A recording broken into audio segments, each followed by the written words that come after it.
Hey there, quirky peeps! Hawkeye's episode 5 has been out for a while now, and it has been heavily overshadowed by Spider-Man No Way Home.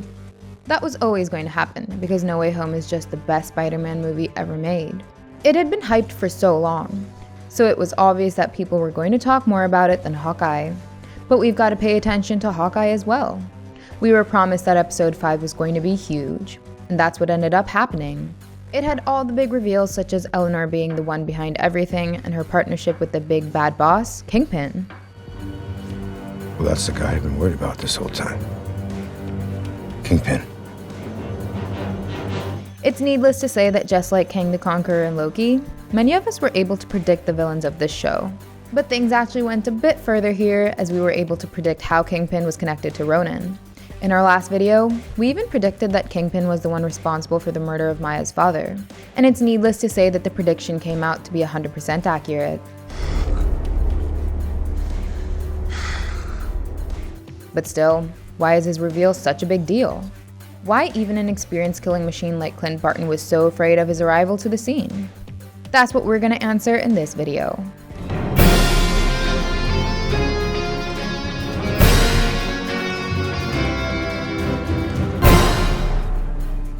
Those who had seen Daredevil on Netflix must be well aware of who Kingpin, aka Wilson Fisk, is. Still, let me give you a bit of backstory for the character. A short recap, if you must say. When he was a boy, he was raised by an abusive father who had problems with the mob. And one day when Big Daddy Fisk was beating up Wilson's mother, he stood up to him. Keep kicking him! Keep kicking him! He killed his father, and then he and his mother disposed the body by cutting it into pieces. People just believed that the guys from the mob got Daddy Fisk. Yes, it was pretty dark, as Daredevil on Netflix was an R-rated series.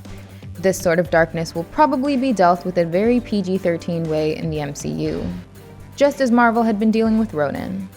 Anyway, Wilson then went to Asia and learned a bunch of languages before returning as a literal big guy.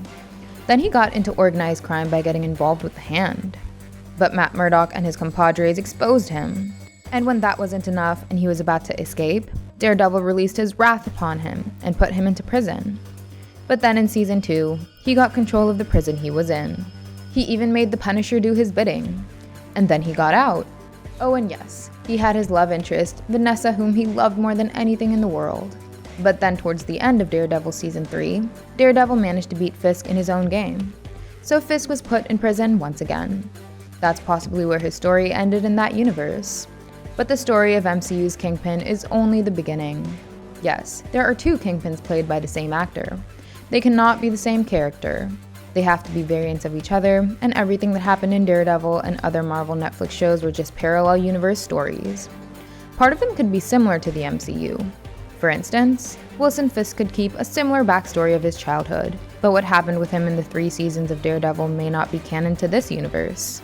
He may or may not have a connection with Vanessa. That will be upon the creatives to choose. There are 3 reasons why the Netflix shows take place in a different universe. 1. These shows were produced by Marvel TV, not Marvel Studios. They were not under Kevin Feige. And we know that Feige likes to do his own thing, which is why he never acknowledged these shows or Agents of S.H.I.E.L.D. in the movies.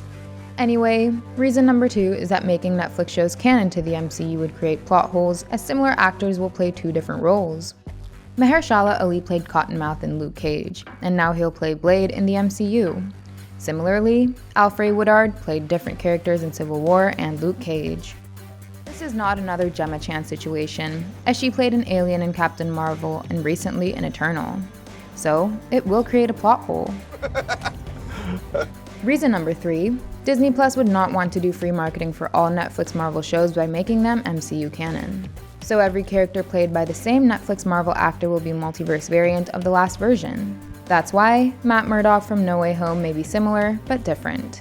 That's how Hawkeye's version of Kingpin is similar, since he is played by Vincent D'Onofrio, but different. Netflix's Fix used the Battle of New York to his advantage and rose into power. MCU's version could have also done that, but he managed to keep a very low profile until now. He managed to become a very powerful man, who has connections in all sorts of higher up places.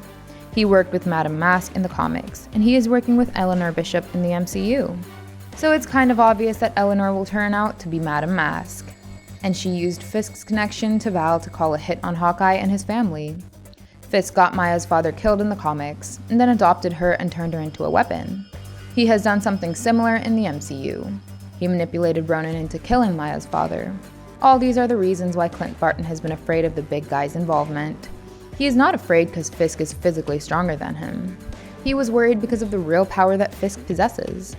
MCU's version of Kingpin is certainly going to be much more dangerous than the Netflix version. He may not be as big as he was in the comics or Into the Spider-Verse, but he'll definitely be ruthless.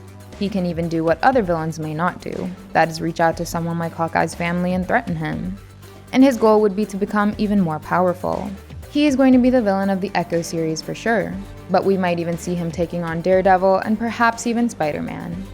It would be interesting to see if he'd have something to do with the Power Broker as well, but now you know how big of a deal he is and how dangerous he can be against anyone.